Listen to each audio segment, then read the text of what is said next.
Assalamualaikum. Waalaikumsalam. Wah, senangnya baru naik kelas 10. Wah, gimana rasanya dia anak kelas 10? Seneng gak? Senang, Ibu. Seneng ya, teman-teman kelas 10. Hari ini saya Ibu Tita akan mengajar bahasa Indonesia. Sebelum kita mulai pelajaran bahasa Indonesia, sekarang kita berdoa dulu yuk. Menurut kepercayaan dan agama masing-masing, biar belajarnya tercapai tujuan pembelajarannya. Berdoa dimulai ya. Oke, sekarang. Nah, setelah berdoa, sekarang biar kita makin semangat, yuk teman-teman semua, kita nyanyi lagu Halo Halo Bandung. Yuk nyanyi dulu yuk. Wah, tambah semangat deh nih ya. Gimana nih sekarang? Udah tambah semangat? Berarti sekarang kita siap buat belajar di kelas 10. Sebelumnya Ibu Guru mau tahu dong nama murid-murid di sini. Coba-coba dicek dulu. Ada yang namanya Junita nggak ya? Ada, Ibu. Wah, hai Junita. Terus ada yang namanya Masra nggak ya? Ada, Bu. Oh ada. Oke deh, selanjutnya teman-teman yang lagi sakit kita doain biar cepat sembuh ya, biar cepat masuk lagi ke sekolah. Amin. Oke, untuk itu selanjutnya kita akan belajar tentang laporan hasil observasi. Teman-teman tahu nggak sih, teman-teman kenapa langsung belajar laporan hasil observasi? Ternyata teman-teman di sini belajar untuk melihat, mengamati lebih dekat tentang sekolah ini loh teman-teman. Wah, jadi sambil kita kenalan nama sekolah baru, kita juga langsung belajar nih ke mata pelajaran yang mau kita pelajarin.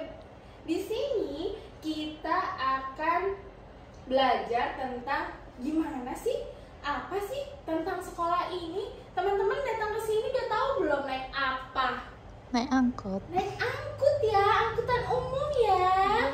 Ya kan? Ingat gak warna gerbangnya warna apa?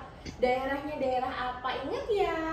Ingat, Nah, Bu. itu adalah bagian dari teks laporan hasil observasi, di mana teks ini berisi penjabaran umum untuk melaporkan hasil sesuatu berdasarkan pengamatan. Seperti yang tadi teman-teman lakukan, teman-teman berjalan dari rumah ke sekolah dengan apa, naik apa, tujuannya kemana, warna gedungnya warna apa. Nggak ada yang kesasar kan?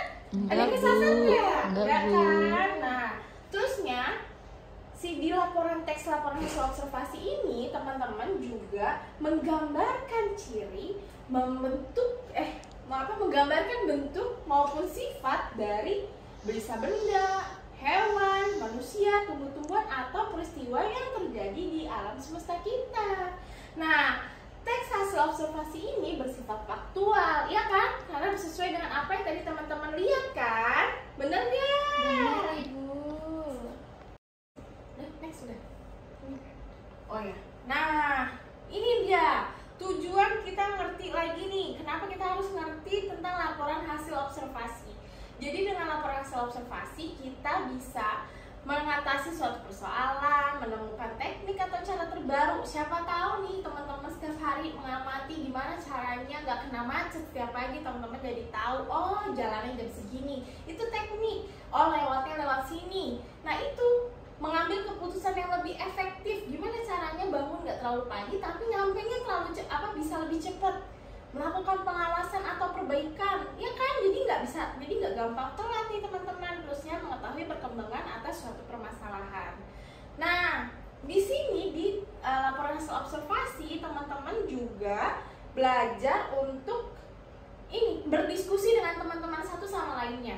Jadi sambil mengenal sekolah, teman-teman juga sambil ngamatin, tanya ke teman, bener gak ya gedung sekolah kita warnanya ini di lantai ini? Bener gak ya tadi kita naik jam segini lampu merahnya ada berapa? Kena lampu merah berapa kali? Itu kan pengamatan ya, observasi. Nah terusnya teman-teman juga belajar untuk berkomunikasi. Yang tadi setelah ngobrol sama temennya satu kelompok, teman-teman saling kasih tahu tadi berdasarkan hasil diskusi saya dan teman-teman saya bahwa perjalanan dari rumah ke sekolah melalui jalan menggunakan angkut dengan cara, nah itu teman-teman komunikasikan, presentasikan di depan kelas. Yang pasti ada penilaiannya dari Bu Guru, oke? Oke Bu Guru, mana oke-nya? Oke. Nah, selanjutnya nih, yang tadi kan udah tujuan. Tadi ya Ibu udah bilang laporkan tanggung jawab sebuah tugas kegiatan pengamatan. Kegiatannya apa tadi? Mengamati dari rumah sampai ke sekolah. Terusnya jelasin dasar penyusunannya. Gimana nih pemecahan masalah dalam penghematan waktu contohnya. Terusnya sarana untuk pendokumentasian. Nah, dikumpulkan dalam bentuk lembar tugas ya anak-anak ya. Oke, Bu. Sebagai sumber informasi yang terpercaya. Nah, ini kalau diamati, dijalani berarti terpercaya dong. Yang jalanin siapa? Teman-teman. Next.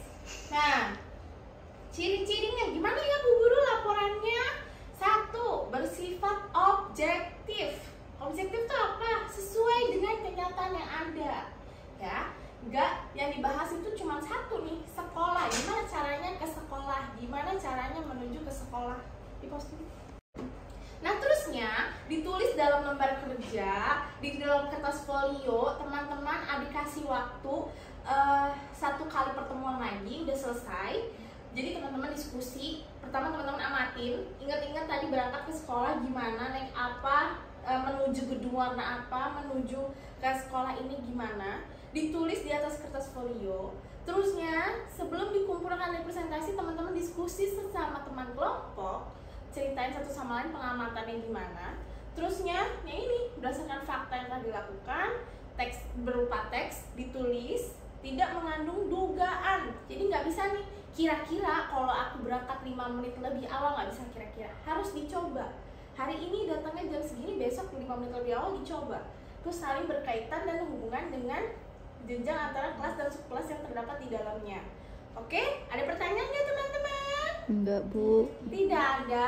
Oke, lanjut. Nah, ini sifatnya ya. Kenapa dibikin tulis laporan hasil observasi? Teman-teman ceritain informatif. Jadi teman-teman yang nggak tahu nih, belum pernah naik angkot, mungkin jadi tahu. Oh, naik angkot dari rumah dari arah ini, jadi tahu.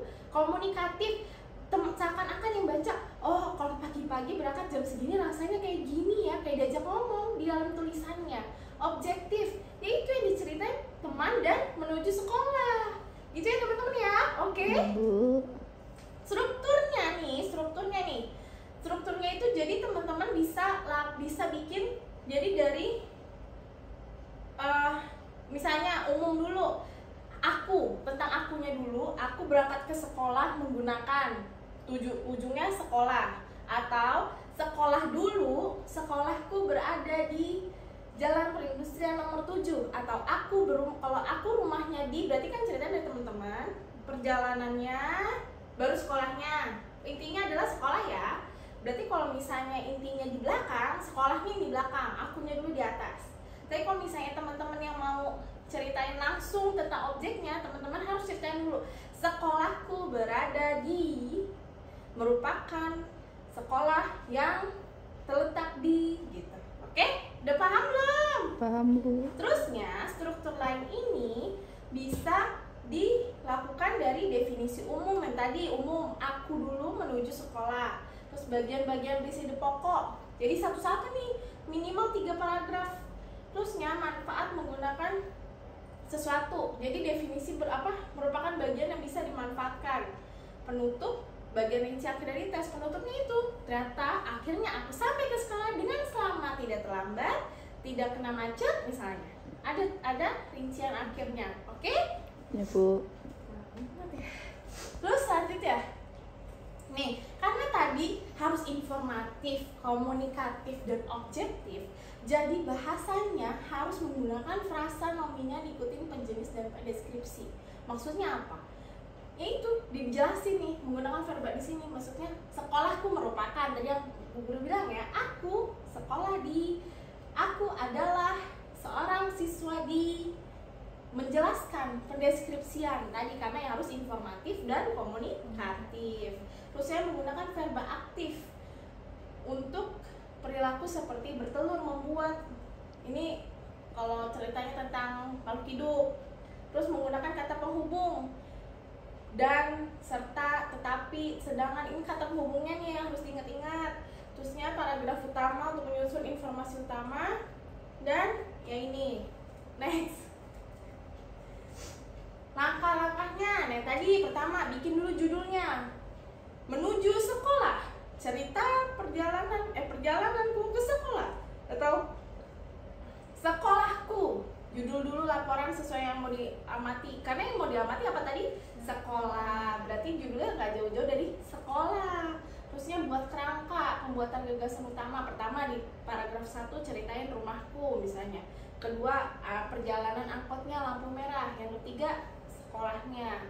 Terusnya meneliti kembali. Nah, ini diteliti kembali, ini yang tadi guru bilang. Sama teman-teman kerjasama ya, tanya menurut pengamatan kamu itu di sana bener kan ya lampu merah 3 menit? Ah enggak, 2 menit. Besok observasi, lihat lagi 2 menit apa 3 menit. Next. Banyak juga. Nah, mempunyai susunan struktur yang urut dan lengkap. Nah, ini lengkap yang tadi pembukaan aku, perjalanan, rumahku, perjalanan, baru sekolah, bisa 3 paragraf gitu. Gak ada opini nih, gak ada pendapat yang tadi. Kalau tadi kata teman, enggak, kata aku 2 menit. Nah, itu harus dicari tahu bener gak ya 3 menit atau 2 menit, harus sesuai dengan apa yang dihitung. Nah, ini menjelaskan informasi berdasarkan fakta karena harus informatif. Nah, kira-kira itu nih cakupan besar materi pelajaran kita nih.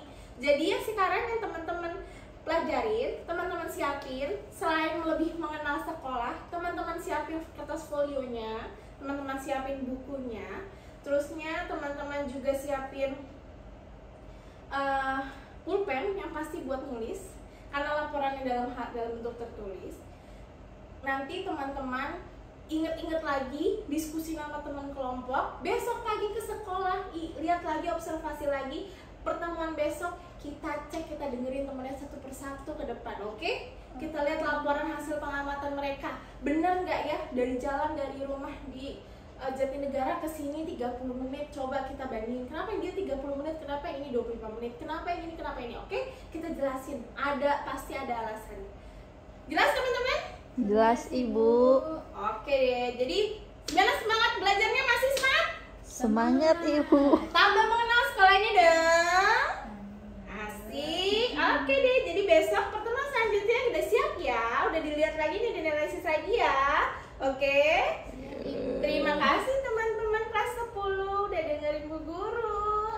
Nanti besok Ibu cek ya. Sehat-sehat semuanya.